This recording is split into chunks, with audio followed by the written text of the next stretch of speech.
And this is Marnell, Diane's evil little sister. And we are here to bring you the good news, the gospel according to AMC's Preacher. We were formerly known as The Word for one whole episode before we found out that somebody else had the name. So tonight we're podcasting. We're not really sure if it's episode 1, episode 2. Yeah. The pilot was considered episode 0 by AMC, so... And so this is technically episode 1, but it's the second one that we've watched. Exactly. So the title is C, and it was released first on June 5th, so we're still playing catch up. Yep. How did you rate it? How did you like it? You know, not as good as, of course, I didn't podcast with you, the pilot. The pilot, I would say, was probably a 3.5 out of 5. Ooh. And yeah, you know, this one, I'm not even going to give it a 3. I'm going to give it a 2.9 runaway chainsaws out of 5. This is good. I think you and I are going to be something like me and Brian. We're going to be kind of opposites here because I still loved it. And I rated it 4 out of 5 Big Lebowskis. Wow. Okay. Yeah, we will totally get to the Big Lebowski. Yeah. So just a quick look at TV by the numbers. The same day viewing was 2.075 million. And it was down 12% from the premiere, which is kind of a bummer. I'm kind of worried that people aren't going to get and aren't going to like this show, and I really want to see it be successful. You know, I do too. I really, like I said, I really liked the pilot. Mm-hmm. This episode really had me kind of meh. Uh-huh.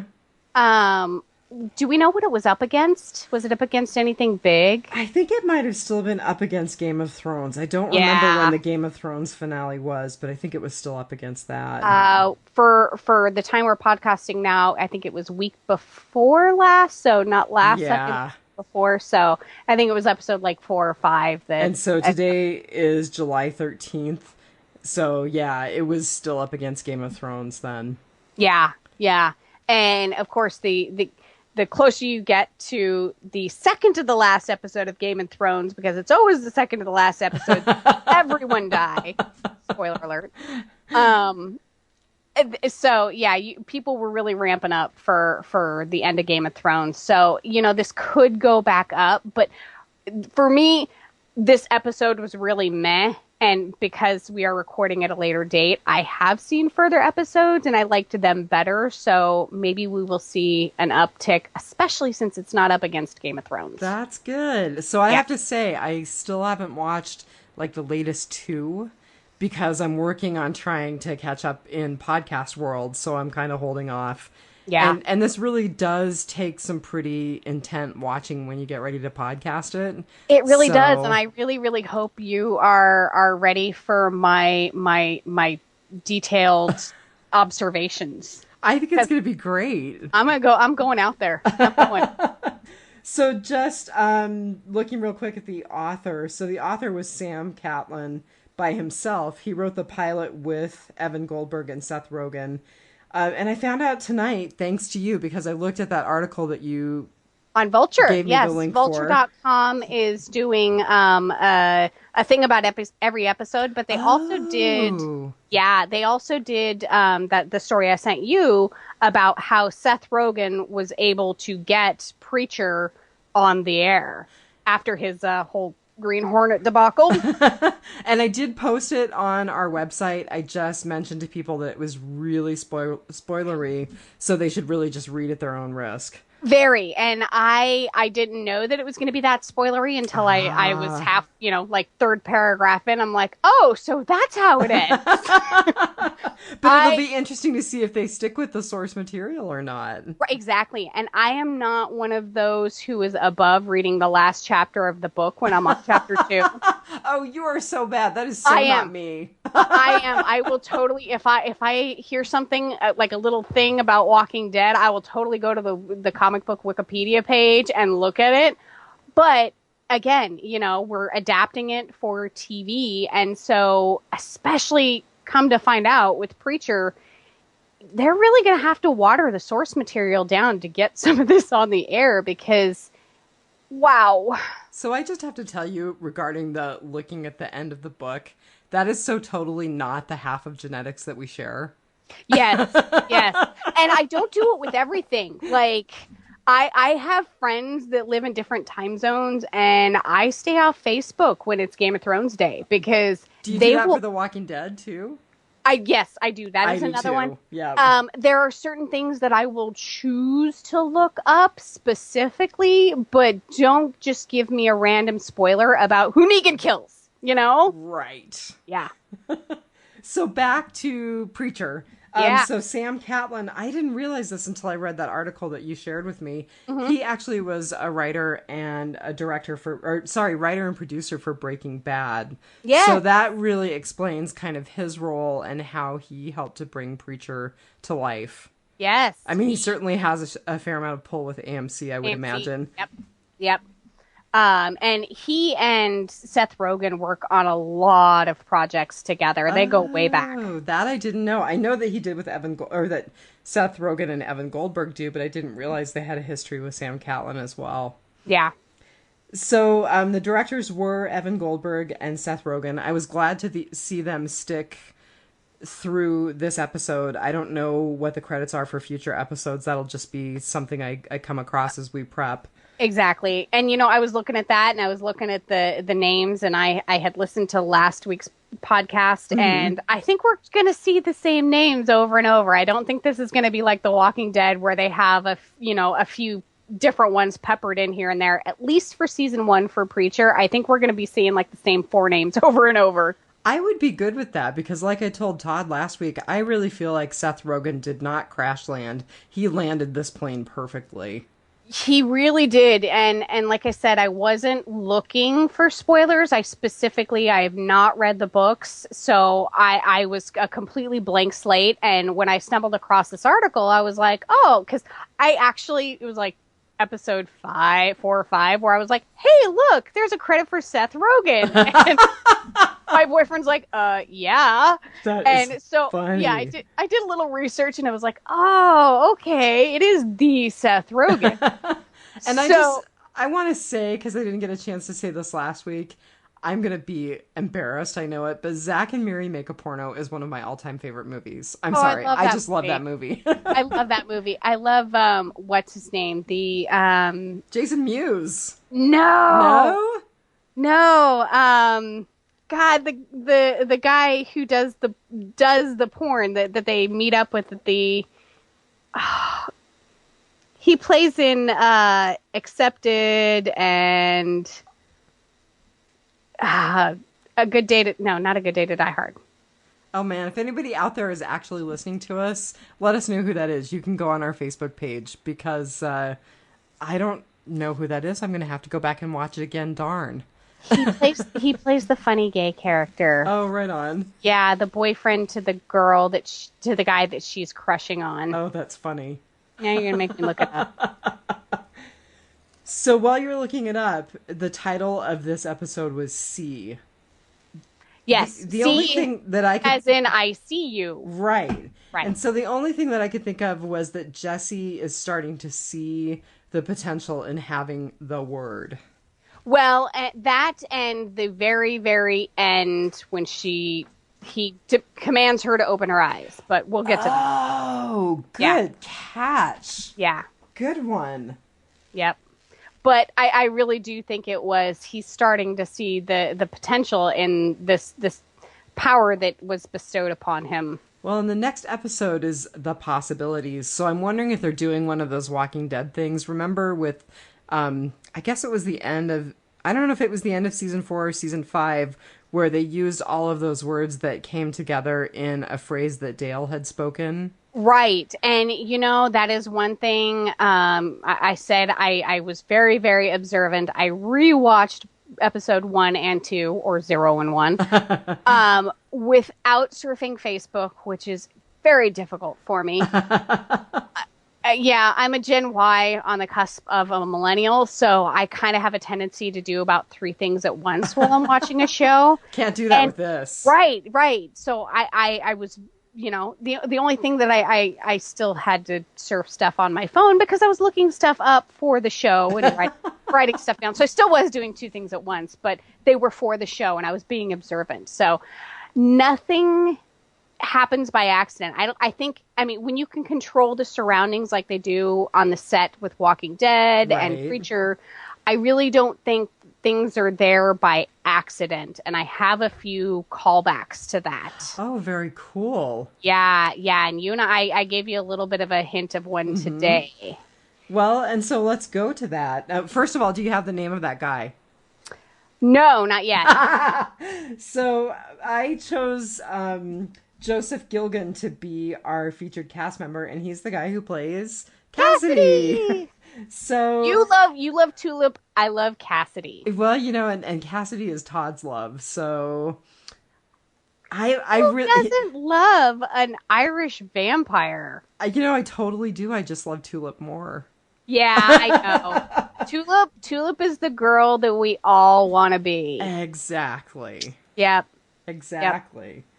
So, Joseph Gilgun was born in Chorley, Lancashire, England. Yes, he is a Brit playing an Irishman. I know. My first thing was, oh my God, he's not Irish. He's putting that accent on? Yeah. Which is probably why, by the way, AMC, instead of subtitling Eugene, you need to subtitle Cassidy. Amen, sister. I agree. Yeah. I agree. Because there was a few things, even on my second pass, I was like, I still don't get it. Well, and there were times today when I was rewatching that I would not look at the visual and I would cock my head toward the screen to listen to the audio to really try to get it. Right. Which is kind of funny. Yeah. So he's been in a whole bunch of stuff, most of which I did not recognize. There were credits like This Is England, Lockout, Emmerdale. But I did see that he had a connection with Ruth Negga previously. Misfits. Yeah, which I've heard is great. I haven't seen it. It is. Okay. So I loved the first 2 or 3 seasons of Misfits, but they go through like a complete cast overhaul somewhere in there, like between seasons 2 and 3 or 3 and 4. And they completely lost me. I have not watched an episode since. Bummer. But like the first episode was just one of those that I set my phone down for. So we know the mark of like a 4 and above is when you put your phone down. Oh yeah, that is every episode of Game of Thrones and every episode of Walking Dead, and now I'm doing Preacher. Right on. So that is why I did not see that you posted my article to Facebook, because I have not been on Facebook. Very good. Well, so I just wanted to say I love Cassidy, and I think he's the guy is a great actor. He plays a hilarious, 119-year-old vampire, 118-year-old vampire? 119-year-old vampire from Dublin. And what did you see? Because you said you found a really cool callback with him in the first. So in the pilot episode, when he is on the plane, he is dressed sort of, I mean, he looks like a dealer in a casino. Oh, how funny. That is exactly what he was. There's actually an interview posted on AMC where he gives a little bit of the backstory that he was just fired from a casino and he is sort of like hitching a ride on the plane with these high rollers. And so serving as their bartender and telling him funny stories and everything. Unbeknownst to him, the high rollers are actually vampire hunters. Right. Well funded, by the way, because, private jet. Right. So he is wearing a name tag that says Cassidy. It has his name. So he was using his real name as far as we know. But do you know what casino he was fired from? No, I have no idea. Babylon Resort and Casino. Does Babylon strike a chord with you? Well, I mean, it strikes a chord with me both mythologically and then also just in terms of series of Babylon 5. Well, no. Okay, so we're talking about the show Preacher. Right. So I mean, it totally strikes a mythological chord with me. Right. The city of Babylon in the Bible. So in Genesis, This chapter cements Babylon's reputation as a city of rebellion against God. Oh, that is so awesome. From then on, the writers consistently use Babylon as a symbol of evil and defiance. So I have some stuff on that here in a little bit about what I really think Cassidy is a symbol of. So in the Bible, Babylon is mentioned from Genesis to Revelation, and it rises from a rebellious beginnings to become the symbol of the Antichrist and an evil world system. Ultimately, all evil will be judged as symbolized by Babylon's demise in Revelations. And so it goes on to say that basically Babylon, rebelled against God and things like that. So when you're talking about the show Preacher, there you go. Yeah, absolutely. Preacher finds himself, in a crisis of faith, and, all of a sudden this vampire drops out of the sky, and he was just fired from the Babylon Resort and Casino. That was not an accident. That's one of those, it's either an Easter egg or it's going to somehow play into the overall plot. Mm-hmm. So. Very cool. I'm impressed you've done some hardcore research. It was one of those things where I was just trying to figure out what Cassidy was saying on the plane, and I happened to pause it, and I was like, hey, what does his name tag say? So, yeah. That's pretty funny. Wait, baby lion? What? So let's talk about the gospel. What's the good news? What's your good for this episode? My good news is that we delved into it a little more. It's kind of all over the map, but like the pilot episode kind of left you like, wait, what just happened? Right. And you get a little bit more with this episode. I don't have a lot of good things to say about it because, like I said, I'm just kind of meh on this episode. So, and of course, this is my first time actually watching an episode for a podcast. So I am making my debut here. I have to tell you, you're doing a bang-up job, by the way. You Thank really you. are. Thank you. I thought of a cute way to start out our podcast if we make this a regular thing. Right on. Yeah. So, but yeah, so I don't have a lot of good things to say, but it's not like I have a lot of bad things to say either. That's cool. Yeah, my good is kind of meh, and my bad is kind of meh. So the good word is it wasn't awful. That's so funny. So for me, I had kind of two things parked in this category. One was just another spectacular fight scene. Yeah. That's why 2.9 runaway chainsaws. I loved it. I mean, I loved Cassidy coming to Jesse's rescue, especially because he and Jesse had kind of had this fun, teasing, but somewhat acrimonious interaction before it happened. Right. And then I also really loved that it was so bloody and gruesome, and he literally was the cleanup guy, not just getting rid of the bodies, but literally sucking up the blood. Okay, yeah. And so that's another thing about Cassidy is it's very interesting that, normally we see vampires portrayed as either very John Carpentery, where they live in the dirt and are very feral, right? Or we see them a la the Anne Rice movie, Lestat.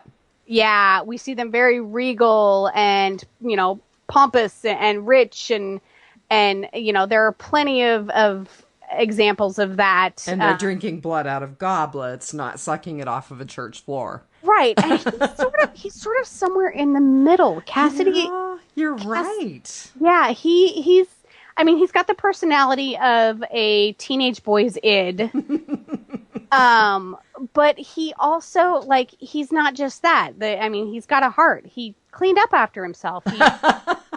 Well, and I love that he was like, okay, I've got to take care of the bodies. Yeah.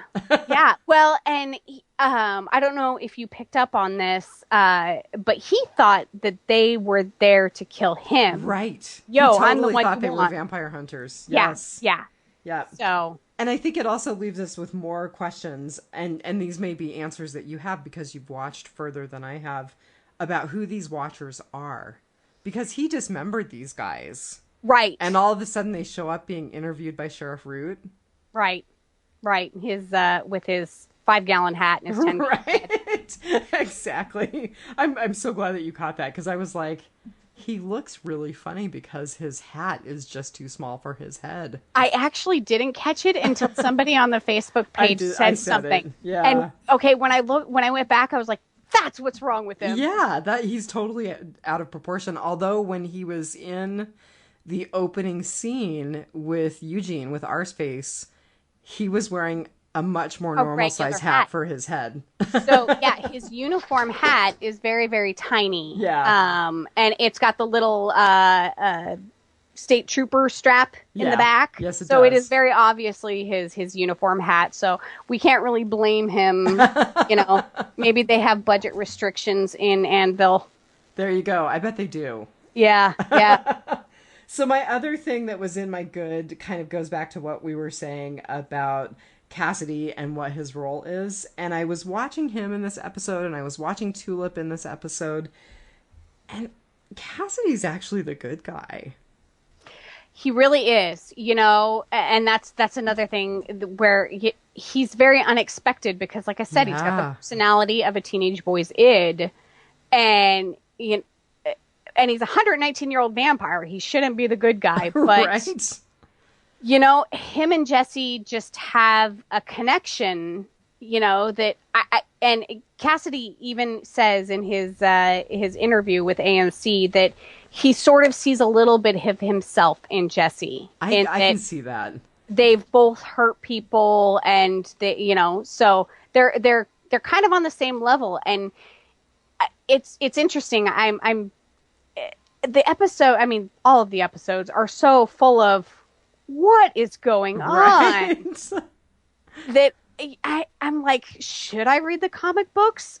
But so they have this sort of a relationship, but I wonder how much of this is happenstance and how much of this is sort of the hand of God, if you will, that this thing is searching for a body to inhabit. It hits Jesse, and then all of a sudden Cassidy shows up and Tulip shows up, and how much of this is meant to be, or maybe it's an attraction. Maybe this, whatever this is that's inside of Jesse, is attracting everyone to him. Well, so that really plays into what I was thinking, because I mean, in addition to, for me, the awareness that Cassidy was the good guy, I was like, Cassidy is the angel sitting on Jesse's shoulder. Tulip is the demon sitting on Jesse's shoulder, and Jesse is kind of just that hapless dude in the middle trying to figure it out. Yeah. Yeah, that's a really good point. I hadn't seen it that way, but that is a really good point. And they both, everyone has their flaws. The angel has her flaws, and the demon has his flaws, and they seem to all sort of play well together so far. Well, and I mentioned this to Todd last week, and you said you'd listen to the podcast. I think that the entity, for lack of a better description, was just trying to find someone with that balance. Right. And that was the thing that I kind of looked at in the first couple of episodes, is what was this entity looking for that it didn't find in all of the other figureheads of faith, different faiths. I mean, we even saw, the Church of Satan, it rejected, of course, Scientology. And that was hilarious. Yeah. Someone asked Seth Rogen if Tom Cruise was actually still speaking to him, and he was kind of like, ah. Yeah, I don't want to get on their bad side. Did you see their new media center? Oh, no, but they're kind of scary. They They have a big studio now. They're gonna be the MSNBC Fox News of the Scientology world. They're gonna start putting out movies, and they're gonna get their own channel, just like a couple of the other faiths out there. Yeah, That's a little freaky. Scientology people, if you're listening, don't hate on us. All hail to Xenu. I'm just putting that out there. So, but yeah, what did Jesse possess? And I really think it was his question of faith. I think it was the balance, of that he wanted to be a good person. He and like we keep seeing in flashbacks, his dad keeps telling him to be the good guy. Yeah. Yeah. So I think that's why it chose him. And in this episode, we saw that it doesn't want to leave him, Right. The two guys that are after him, or after the entity at least, tried to coax it out of him via winkin', blinkin', and nod lullabies and a can of old-timey coffee. I have got to tell you, that wonky machine and the dude singing along with it, trying to coax the entity out of Jesse, that's one of my favorite scenes. Yeah, in that it's kind of this it's weird stuff of nightmares. Yeah. I mean, between that and Freddy Krueger playing Odin Quincannon. Oh my god, I didn't even realize that. Jackie Earl Haley. Oh. Yes, he is the reboot Freddy Krueger. Oh my god. I can't unsee that. I'm sorry, Jackie, but you're not my Freddy Krueger, but you're a Freddy Krueger, and Freddy Krueger is still the only thing as an adult that terrorizes me in the night. I can take Candyman, I can take Michael Myers. Freddy Krueger creeps me out, and Jackie Earl Haley, you are not Odin Quincannon. I'm sorry. And especially when you get into later episodes and you see more of Odin. Very cool. Yeah. So, yeah, we're in the church and the guys are singing Winkin', Blinkin', and Nod, which I really love that lullaby. Yeah, it was really funny. Yeah, and now I just can't hear it without seeing the guy dancing around Preacher's body. Okay, so another thing that came to me while that was all going on, before Cassidy rushes back in to save Jesse, I thought, wait a minute, is Cassidy part of this whole thing? Did he set Jesse up? Because what did he say? He said the drink was made of rubbing alcohol, descaler for a coffee machine, and some of the shite that was coming out of the air conditioning unit. Right, which shouldn't be working, by the way. Yeah. It's still waiting for a part. Yes. But then I realized, no, he's actually not a part of this because he comes running back in and says, "No, you're looking for me," and proceeds to save Jesse from them. Right. I didn't get that effect just because everything at this point seems to be sort of happenstance that, Cassidy just so happened to fall out of the sky near Annville, Texas. Right. And yeah. So everything seems to be sort of happenstance, but really, can it be? I think that we're going to get to a place where we realize that it's not, but I don't know. And so this actually goes back to the very first scene in this episode where we get sort of a mishmash of Louis L'Amour and John Carpenter Nightmare. Right. Setting the scene, we go back to 1881. Yes. And the cowboy making his debut appearance on the show. Yes. 1881, and it's Ratwater, Texas. Yeah. However, if, you're a little more eagle-eyed than somebody surfing Facebook while they're watching the show, you'll notice that the tree that they hang all of the scalped Indians from is the same tree that is outside of Creek Church. No! Yes. I was wondering why that was so significant. Right. So at the end of the episode, we actually see Cassidy burying the bodies under that tree. Oh yes. my God. Now I have to go back and watch it again. And here's another one of my little, just something I happened upon, and I'm going to latch onto it. So the town used to be the town of Ratwater. Mm-hmm. And now it is the town of Anvil. Mm-hmm. And like you were saying in the last podcast, Anvil, as in the woman's name, Anvil. Why was the town renamed? Who's Anne? That's a good question. Yeah. And an even more minute detail is that in the first episode, in the bar scene, when Cassidy first comes in and he asks for a bottle of liquor, yep, they give him rat water. Right. I knew I'd heard that somewhere before, and I was trying to put that together. He very specifically said the name of the whiskey that they gave him, and it was Ratwater. So they have changed the town's name from Ratwater, and now they drink Ratwater. So there's something there. I just don't know what. And so it makes you wonder if the cowboy's wife or the cowboy's daughter. We're assuming that's who they are. Yes. Yes. And obviously we're going to see more of the cowboy. Right. Right. So what was in your book of Job? Your trials and tribulations, things you had trouble with in the episode. Your bad, essentially. My bad was just that, again, like we open up on so long and thanks for all the fish, you know. In Hitchhiker's Guide to the Galaxy, they specifically opened on that scene to confuse the viewer, to make them think that they had, you know, walked into the wrong theater. Oh, how funny. Right. And so that's where I'm constantly at with the pilot and episode 1 or 2, whatever we're calling it, is that the pilot episode, we opened up on, you know, like Barbarella. You know, we opened up in space and like claymation space. Right. And this time we open up on 1881 Ratwater, Texas. And you're like, wait, did I tune in the wrong bat time and the wrong bat channel?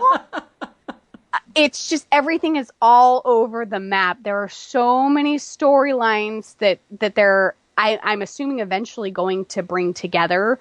But this is why there's a couple of books, like the girl that with the dragon tattoo, I have a problem with. That they have so many characters and so many storylines and so many things to keep track of that it's just, my brain's on overflow. And you add a smartphone to that and you lost me. So that's one of the reasons why I think I had a hard time before you were like, hey, let's do a podcast. I had a hard time paying attention to the show, is just because it's all over the map. I mean, time-wise and literally all over the map. So I have to tell you, that was also in my book of Job. So kind of the introduction and the treatment of the cowboy. I mean, I definitely get a sense that we're going to see him again, but I definitely found myself asking, who is he? Why is he important? He doesn't really seem to fit anywhere in this episode. Now, having the knowledge that you just shared, that the tree is the same tree, that seems very significant. Yes. But another thing that I would just say in general about the way that the show is put together, it's kind of part of its charm, but it's also part of a problem with the show. I think the transitions are kind of clunky. And I think that, you know, with the kind of the attention span of the average American, we may lose people. Right. Because they don't see the charm in that. They just get confused by it and get frustrated and bail. And if anyone is willing to risk the spoilers and goes and reads the article on Vulture with Seth Rogen, you'll find that that's where he actually went wrong with the Green Hornet. Is he put so much in the movie for the fanboys that he lost the overall general public.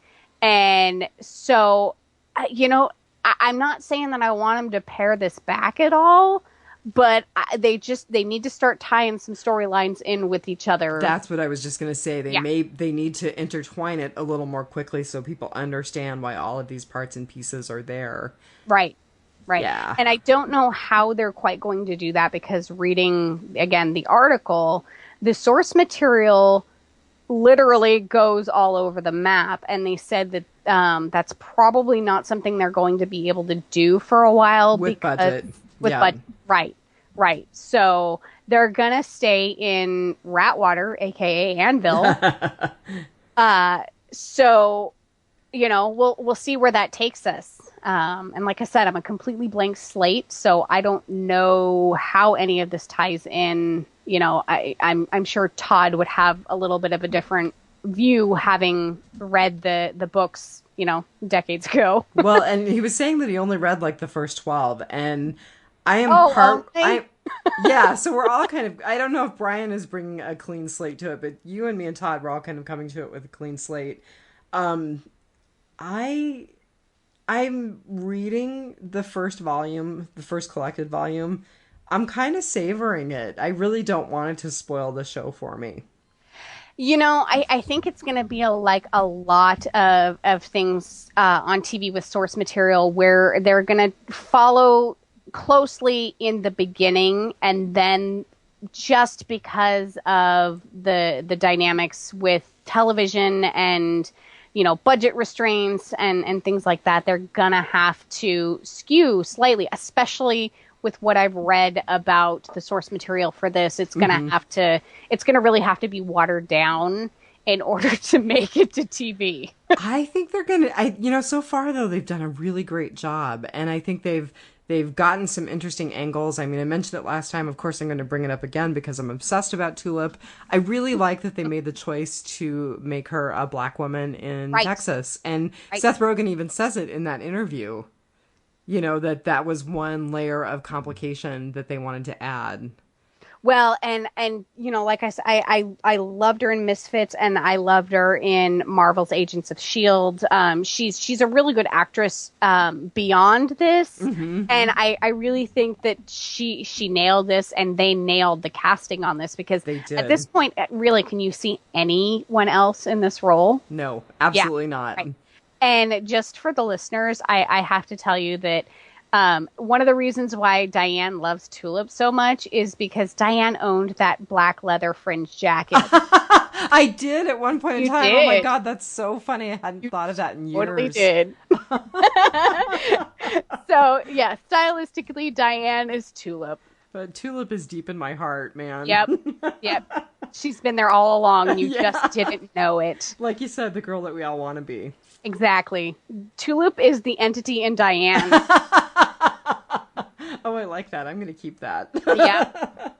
So, revelations, things that were kind of came to you, things that are crazy predictions for you. What do you have as far as that goes? Well, one of my crazy predictions was, of course, Anvil. Who is Anne? Right. Why was the town renamed? So I think, like I said, in AMC's shows, if they can control it, which they can control a lot, if they can control it, it means something. And so here's another one of my tiny little minute observations. So do you remember the episode of The Walking Dead where there were numbers all throughout the episode? Everyone was wearing a shirt with a number, or there was a number on a poster on a wall, and all the numbers somehow tied in. It was the episode, what's his name died? When Herschel died? No, the Way one back before that, when Dale died? No. Oh, man. I'm randomly guessing now. Yeah. and Joss Whedon actually did an episode of Buffy. It was the episode where Tyrese died. Yes. Yeah. Spoiler alert. Yeah. Yeah. If you're not caught up by now, we might talk and spoil some Walking Dead stuff. So, yeah. That was only, 2 seasons ago? Yeah, no big deal. So Joss Whedon also did an episode of Buffy where everyone kind of had a number and it meant something. And so I tried to pay attention to the numbers in this episode. And the room with the two guys that are after the entity, the room number at the hotel is room 114. Okay. So, of course, I started Googling Bible 114. Oh, okay. Yes. So, and this to me is huge. And of course, yes, there are different versions of the Bible. I get it. But John chapter 1, verse 14. The Word became flesh and made his dwelling among us. We have seen his glory, the glory of the one and only Son who came from the Father, full of grace and truth. Oh my God, I just got chills up my spine. The Word was made flesh. And what does Jesse do? Right? Right. Right. So, John chapter 1, verse 14, and they are in room 114. Everything means something, people. Pay attention. Yeah, I mean, I absolutely agree with you 100%. There is nothing that is throwaway in any of these big series that I've seen AMC do, but that just gives me chills. Right? Okay, so Jesse has to go and visit the Loaches, and we kind of have a little bit of an inkling that the Loaches tie into Eugene's storyline. The Loaches' daughter is comatose and has a giant chunk taken out of her head. Yes. And so the Loaches' house number is 1301. So, Proverbs chapter 13, verse 1. A wise son heareth his father's instruction, but a scorner heareth not rebuke. And Jesse keeps hearing he keeps flashing back to his father. So, a wise son heareth his father's instructions. Chills. And who is the father who's rebuking? It's Sheriff Rude. Right. With Arseface, with Eugene, all the time. Wow. Right. And a scorner, everyone, apparently hates Eugene. I mean, they call him a murderer, even though we haven't found out he's caused anyone's death yet. I don't know if like I said, blank slate. I don't know if it was a murder-suicide or if it was a double attempted suicide or what, but he has a gunshot wound and she's got a chunk taken out of her head. So wow. So see why with the way that the mom was talking, I was just assuming that it was a horrible horseback riding accident. Spoiler alert, not that I'm, biased or anything. Yeah, and so but that's interesting. Yeah, when Eugene after he gets baptized and he and the sheriff, his father, are walking back to the car, they call him a murderer. They call him a murderer. And so, like I said, we haven't seen he's murdered anybody yet, but effectively, she kind of is dead. Yeah. So, yeah, that was my revelations. So almost literally. So mine Proverbs and John. And you're going to be the numbers woman from here on out. Or at least I'm going to pay more attention to numbers and maybe contribute to that part of the conversation. That's cool. Yeah. So the only other number that we came across in the episode was 1881. Right. That we opened on the cowboy. And the only thing that maybe possibly would tie in, I actually think this one is kind of happenstance, is, and I'm going to use happenstance like juxtaposition. Oh, like Kirk uses juxtaposition. Yep. Okay, very good. So I'm going to use happenstance, but is Winkin', Blinkin', and Nod was actually written in 1889. So around the same time as the cowboy. And they're singing it to the entity. So I don't know. It'll be interesting to see if there's a tie-in. Maybe in 1889, Very the cool. entity was an 8-year-old entity and it liked lullabies. That's just my projection. Very interesting. Yeah. Well, I kind of know where the cowboy goes in the comic books. I mean, just kind of. Okay. I don't know where they're going with the cowboy with this. So it's going to be very, very cool to see where it goes. Yeah. Because, I mean, obviously he's got a much bigger role and obviously there's significance. We just don't know what it is yet. Right. And there, like I said, there could be some possible foreshadowing, or that's just me reading into things way too. Isn't that what we do when we take these shows apart like this, though? That's half the fun of it. And sometimes it really does pan out. Yeah. I mean, with the numbers episodes and just the titles of the episodes for the callbacks. Yeah. Well, so my book of Revelation was just kind of realizing that Donnie really is a bigger part of the story, and B, really as awful a human being as we thought he was in the first or the pilot. Yes. So, you know, one of the things that I was looking at is when you kind of look back at the origin of the left hand and the right hand, and, you know, one being Dexter, good, the right hand is Dexter, the left hand is sinister or bad. And that's kind of how the left hand path, people who are left handed are servants of the devil, blah, blah, blah, blah, blah. Well, Burned at the stake. when you look at Donnie, his right arm is the arm that's broken. Yes. So his good arm was broken by Jesse. His sinister, his bad, his left arm is the arm that he's using. And I think that that means a lot in terms of his role as the henchman for this meatpacking guy who's coming in. Odin, yep. Who's still very mysterious at this point.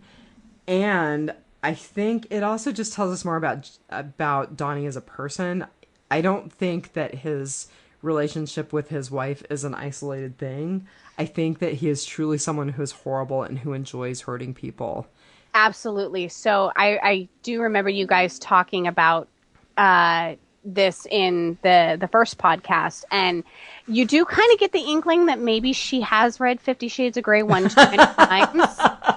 She's very, very convincing, but also in a way that she's a sheltered woman from a small town who's got a son with this guy, and she's just trying to get along and protect everyone, right. And just, she's going to take it, but I agree. After seeing this episode and seeing just how awful he is, I mean, he's one of those that's just so petty. I mean, yes. He drops the pen, Clive picks it up and hands it to Quincannon, and he later breaks Clive's nose for that. Yeah, that was the thing where I was really like, oh, this guy's really as horrible as we think he is, and he is also gonna play a much bigger role. Yeah, and even his son says, he doesn't hurt me. Well, not really, So, he's a bad guy. He's the evil in this town. I totally loved that kid, by the way, where he just kind of looked at Jesse and says, "Pray for me, preacher." I love that too. He was a great kid. So he reminds me of the "You're killing me, Smalls." Yeah. Yeah. He reminds me of the kids from there. I'm like, is he reincarnated? Like, he's a kid from that movie. Yeah. So then just kind of wandering through the word, looking at show notes, is there anything else in particular that really stuck out for you? I've got a fair number of things in my notes. So my other half was saying, he's like, how do these two guys keep following this entity around the world? They keep coming upon the exploded Faithmen, right? And so how did they get to Anvil before Jesse exploded? I mean, he hasn't exploded thus far, but right. How did they find the entity? Do they have GPS on this thing? Is it low-jacked? Well, Jesse used his power before they showed up. Oh. Yeah, he didn't knowingly do it. He told the dogs to be quiet. Right. The barking dogs, which there's a thing with barking dogs because that happened with the 1881. Cowboy. Yes. I know. I was like, is that some kind of huge foreshadowing? There's something. Yeah. And that is like a link to that past also. If anyone notices barking dog stuff, it's you and I. Yeah, really. So he tells the dogs to quit barking, and they stop barking, of course. And then there was one other time that he used it. And I can't remember what it was now, but he used it twice, and then the two guys showed up, and then he sort of realized, he saw that he had this ability. Yes, this is the first time he's really aware of it. Yes, and he knowingly uses it twice in this episode. Yes. One with that vile Linus, the bus driver. Yeah. He uses it with Linus as a test, or just on the off chance that it works and this guy stops creeping on this little girl on the bus. Well, so I was really thinking about that because he kind of, I think Jesse, he he goes through that episode with Tulip, where Tulip captures him and, supposedly has him all chained up, and then he's not really even chained up. He talks with Cassidy about Cassidy's past, and then he talks with Eugene, or Arseface, about, I'm not really changed, preacher. I just thought I was, and I just think I made up hearing God and all of that. What if this is how God wants me? No matter how hard I try, I just stay the same. And so I think that Jesse, with all of that kind of impacting him, he thought, no one ever really changes. And the only way that this guy, Linus? Yes, Linus. Is going to change is if I do it. So I'm going to try it and see if I actually have that power. Yeah. And I kind of have the feeling with his dark, shadowy past that if it didn't work, he was just going to drown Linus. Yeah. Well, and the other thing is, so Eugene is begging him to rebaptize him, and he won't baptize Eugene again. But then when he breaks into Linus's house, he says, no, we're going to do it right this time. Yeah. He baptizes him with fire. Yeah. That scalding hot water. Yes. Yep. And I'm wondering if we're going to see that he's disfigured in the future. That's what's something that got me, and I know maybe it doesn't, the burn doesn't set in right away or something, but he looked fine. Yeah, I expected him to be way more burned and more disfigured than he was. Yeah, walk it off. You'll be all right. So, since you keep bringing up Odin Quincannon, and you brought up the tree that the scalped natives were hung in, one of the things that I noticed was that at least 2 of those people were hung upside down. And when Odin is killed in Norse mythology, he's hanged on a tree upside down.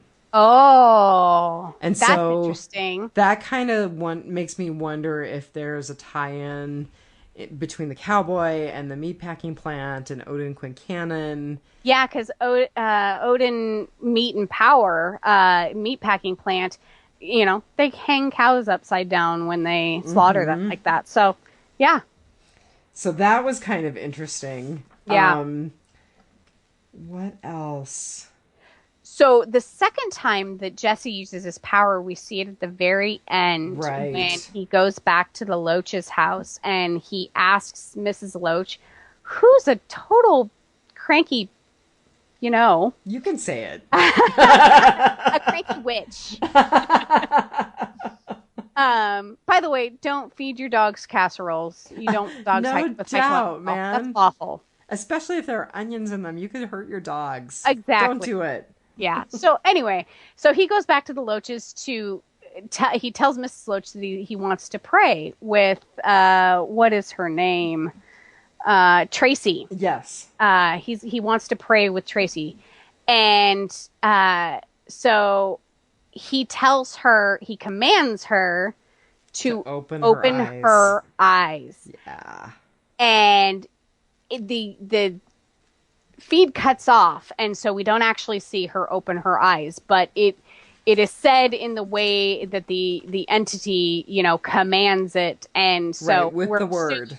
Right. We are assuming that episode 3 opens upon, her having her eyes open. So we will see about that. And the thing that I thought right away when I saw that happen in this episode, this is going to be a lesson to Jesse to be very specific with what he's looking for. Right. Ted from the pilot was the first lesson. Open your heart. Yes. Okay, what does that really mean? Accidental. Yes. Yeah. Yes. So, and I think that what's going to happen, and, spoiler, maybe not, people have already probably watched far ahead if they're even giving us a listen, but I think that this girl is going to open her eyes, but there's going to be nothing there. Right. And I think that is going to be a lesson for Jesse, that he has to be really careful about how he uses the word, and his intentions have to be very specific. Yes. I agree with that. So yeah, he has, I believe now he's used his word 4 times, 2 before the guy showed up and 2 after now. And he now sees that he has this power of persuasion over people. So we'll see where that leads us. Yeah, exactly. But there is one other character that we are hearing a lot about. If you pay close attention, we're hearing a lot about a character that we have not seen yet. Oh, okay, tell me. So in the Toadvine whorehouse. Yes. Which, that's, I'm not even sure where that fits yet. I mean, there's obviously some history for Tulip. I don't think she was a whore. No. But I think, she's obviously got some history and some history with Mosey, with the madam in the whorehouse. Yes. Yes. Maybe Mosey and Tulip's uncle, or right. I don't know. So when Tulip is in the Toadvine whorehouse, she gets a phone call from somebody named Danny. Oh, yes. And Danny, I think, is the person that she's getting doing the job with. Yeah, right? Yeah. She's getting a map, and she'll see him soon. And the map is tied in with all of the meatpacking plants.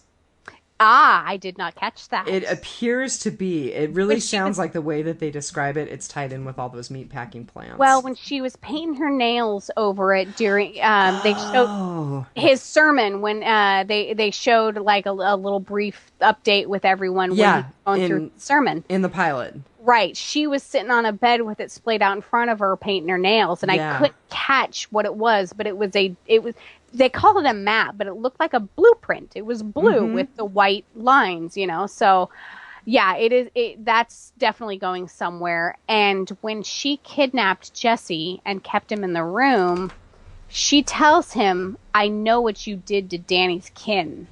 Oh. So, yeah, there's going to be a new character at some point named Danny that we see, because Tulip's got a map for him, and there's a dark past with Jesse.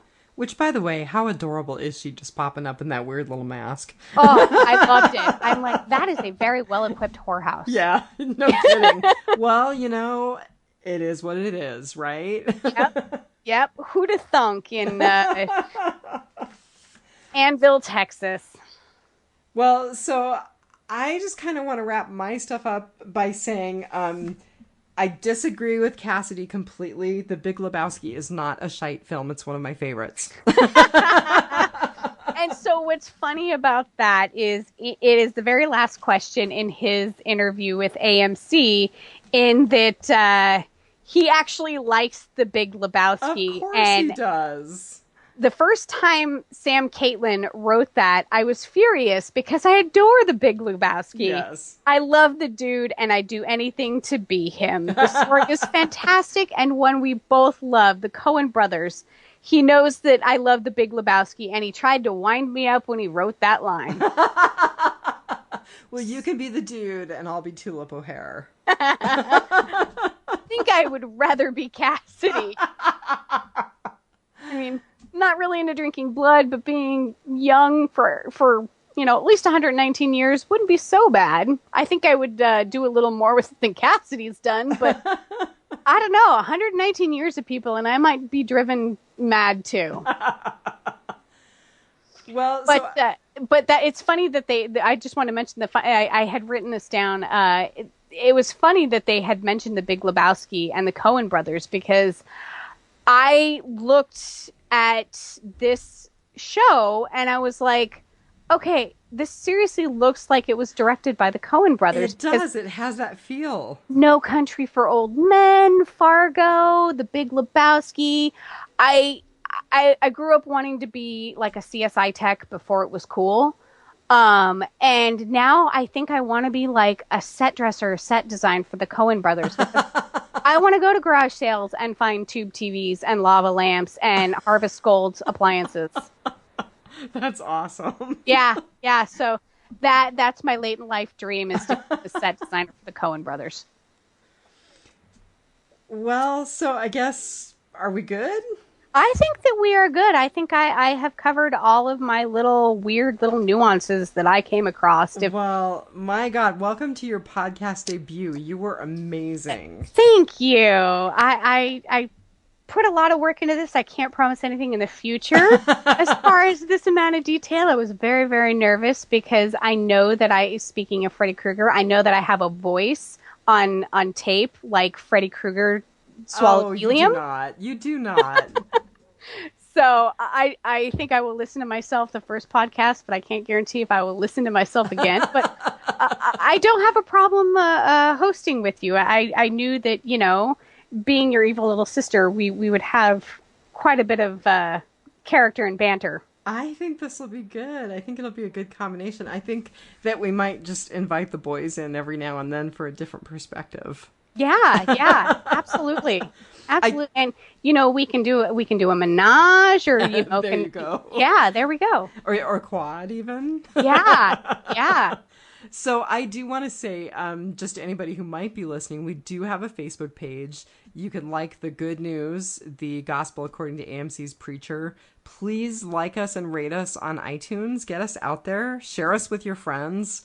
I really want to see this be a success, and I really want to see Preacher to continue. I really would love to see it have many, many more seasons of completely clunky and bizarre transitions. You know, and if anybody can convince anybody, it's you, because I was not really feeling the Preacher before you were like, hey, let's do a podcast. But look at you. Now you're like the queen of Preacher. Look at me now. Yeah, I have a request for anyone listening. I was able to get Ratwater whiskey and the numbers and everything, or the name tag, but I can't figure out what brand of cigarettes they're smoking. Oh. And you know, like all of the who's a what's-its. Well, I was thinking, wouldn't it be funny if it was Morley's, because that's what Daryl smokes. And that's what the cigarette smoking man smoked. It's a pretty commonly used false brand of cigarettes I was thinking, in movie making. I was thinking Pulp Fiction and those movies where they do the red apples. Oh. Yeah. So I know there's got to be. I was just curious. I saw that, you know, everyone seems to be a big smoker on the show. So I didn't know if there would be something behind that, like there is with the whiskey. So okay, so even if you figure it out, let's hold out for a little bit and see if anybody shares that on our Facebook page. Yeah. There's some eagle-eyed viewers out there who might be able to pick up on. I would love to hear that. Yeah, and I like I said, I'm only missing one episode. I haven't watched last Sunday's, but I am going to go back and rewatch the episodes, since we will probably make this a regular thing. Yeah, I think it's going to be a regular habit. Yeah. Especially because I kind of had to rope the boys in, but I think we're a pretty natural pair. I think we are.